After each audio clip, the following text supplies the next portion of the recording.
I am innocent of this man's blood. Do you recognize the words of Pontius Pilate as he washed his hands and tried to distance himself from the death of Jesus? Now you can blame him, you can pity him, but either way there's no denying that Pilate was very much involved in the crucifixion of Christ. This story is told to us by all four gospel writers, Matthew, Mark, Luke, and John.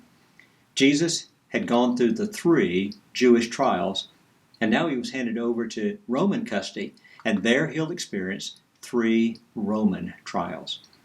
The first Roman trial was with Pontius Pilate. Now, Pontius Pilate had the legal authority to sanction an execution. That's something that the Jews did not have. And so they turned him over to the governor of Judea, the territory that encompassed the city of Jerusalem. Now, their motive was loud and clear.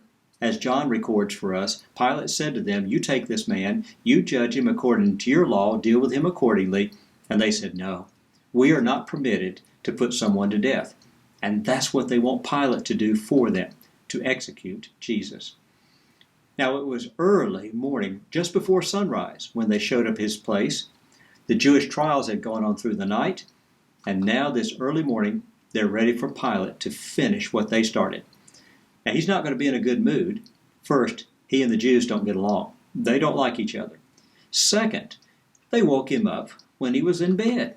Nobody likes that. And third, they asked him to step outside his house as he talked to them. John says that the Jews would not enter into the praetorium because they didn't want to be defiled by Pilate. They wanted to participate in the Passover. You see, Jews consider Gentiles to be unclean. They're the dogs. And to step in his house would mean they couldn't participate in the Passover that week. Now, Pilate is not going to like any of this, but he will concede and he'll step outside and ask what's going on. They introduce him to Jesus. They ask him to execute him, and they try to do it without stipulating any charges. Just take our word for it. They say to Pilate, if this man were not an evildoer, if he wasn't a criminal, we wouldn't have brought him to you, so just take our word for it and execute him. That's not going to work. Pilate's got his own legal hoops to go through. He's got reports he has to file. He says, no, I must have charges upon which there is evidence so that he can be found guilty, and then he can be executed. So they present their charges. Now, they don't mention that he committed blasphemy. He claimed to be the Son of God. That's not a Roman violation. That's a Jewish thing. So they say, well, he's guilty of anti-government rhetoric, or the way they put it to Pilate, he told people not to pay their taxes. Now, you know the real story. Jesus was asked a trick question, do you think we should not pay taxes to Caesar? Instead of saying yes or no, he said, hand me a coin out of your pocket. They gave him a coin. Whose picture's on this coin? Well, it was a picture of the Caesar. You're carrying Caesar's money in your pocket.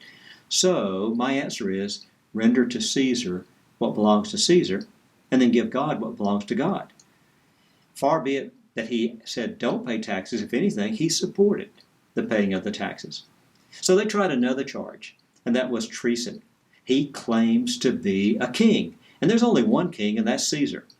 Now that's disingenuous because they don't like Roman occupation. They don't like to refer to Caesar as their king, but they will on this occasion because they can use it against Jesus. He claims to be a rival king. Now, Jesus refused to respond to any charges they put before Pilate. And we're told he would not answer as the chief priests and the elders spoke. And Pilate asked Jesus, can you not hear what they're saying? You hear their testimony against you? Are you going to respond? And Jesus did not answer even a single charge. And the governor was quite amazed. That's not what criminal defendants usually do. Usually they say, I didn't do it. I'm not guilty. It's a lie. I've been framed. Jesus stands there calmly and says nothing. That's interesting. So Pilate will take Jesus and he will interrogate him. And the question he'll focus on is, they say you're claiming to be a king, a rival to the Caesar. Are you really a king? He says, oh yeah, I'm king. I'm king of the Jews. And he says, my kingdom is not of this world. It's a heavenly kingdom. And once he says that, Pilate starts to figure it out. This is not a Roman issue. This is the Jews and some religious issue that they're debating with this preacher. He's already figured it out, that there's no basis for a legal charge against Jesus. Now, here's where Pilate comes up with a clever idea. He'll send Jesus to King Herod. Now, the Jews slipped up and made a mistake. They were talking about Jesus, and they said, yeah, the trouble started up in Galilee where he's from, and he started preaching his bad messages there, and then he brought them all the way down here to Jerusalem. And Pilate says, wait a minute, did you say Galilee? Is this man a Galilean? Well, they had to admit he was. And so when he learned that Jesus belonged to Herod's jurisdiction, he sent Jesus to Herod, who happened to be in Jerusalem at the time for the Passover. Now, King Herod, he's Jewish, and he's king of Galilee. And so this is a Galilean. We'll let Herod take custody of his citizen.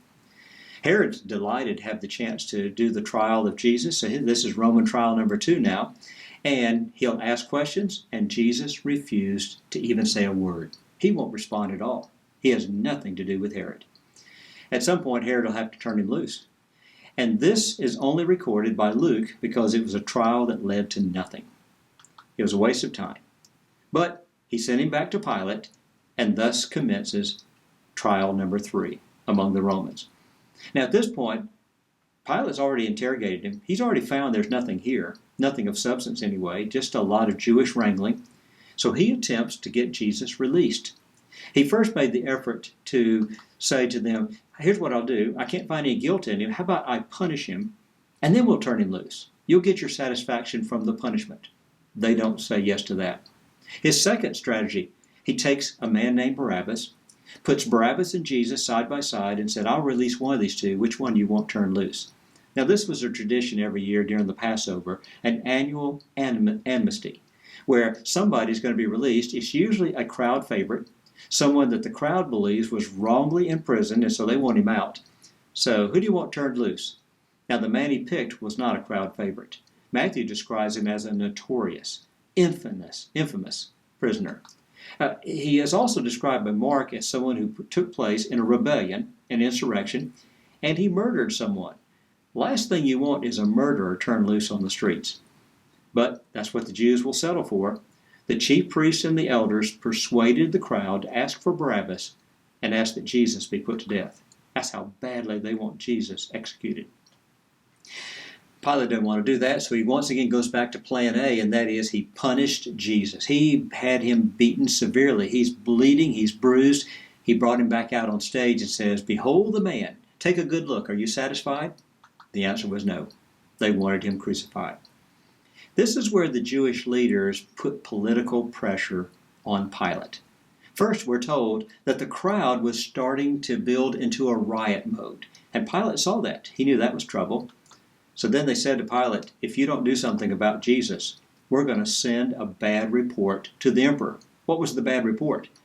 That you're no friend of Caesar, that you have turned loose a man who made himself out to be a king in opposition to Caesar.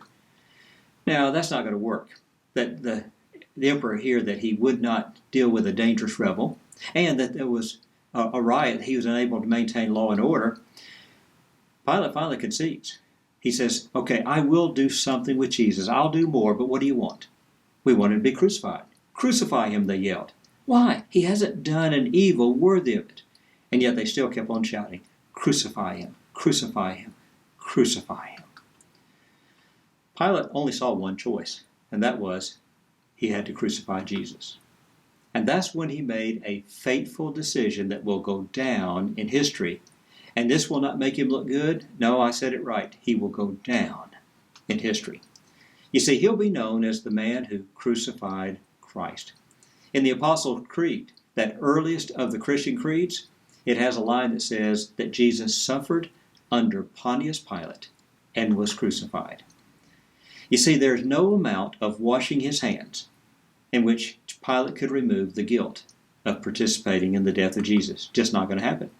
You see, he may have thought he had no choice. You and I can look at it and say, in fact, he made a choice. He made a choice to crucify. See, that wasn't his only option. It was just the easier solution to a political dilemma the Jews had boxed him in. Now, when Pilate did this, he doesn't stand alone. He shares guilt with a host of others. When Peter is preaching in Acts chapter 4, he mentions a gathering, a coalition, a conspiracy. And in the conspiracy, who does he name? Well, the people of Israel, the Jewish leaders. Gentiles, the Roman soldiers. King Herod and Pontius Pilate. Pilate indeed was a participant in the unlawful and evil crucifixion of Jesus Christ. And so it is we can echo the words of Peter as Peter preached about this, that there were many godless hands that conspired against Jesus, sending him on the road to Calvary.